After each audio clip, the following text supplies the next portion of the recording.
உங்க குழந்தை ஒரு பொருள் கேக்குதுன்னு வச்சுங்களேன், நீங்க கஷ்டப்பட்டு கடன் வாங்கியாவது வாங்கி கொடுத்தோம்னு நினைக்கிறீங்க.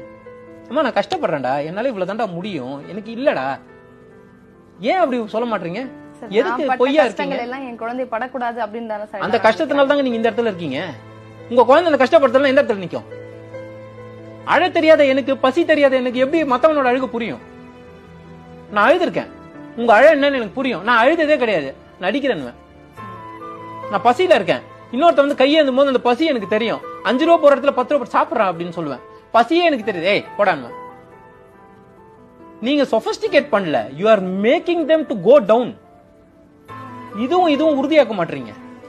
அந்த கஷ்டத்தை நீங்க பட்டதுனாலதான் இங்க இருக்கீங்க, அதை நீங்க கொடுக்காதனாலதான் அவங்க அந்த இடத்துக்கு வர முடியல. அதனால பணம் தேவை, நிச்சயமா ஒரு மனிதனுக்கு இந்த வாழ்க்கையில பணம் தேவை. ஆனா பணம் மட்டுமே தேவைன்னு நினைச்சான், இல்ல பணம் தான் தேவைன்னு நினைச்சானா அவனால நிம்மதியா வாழ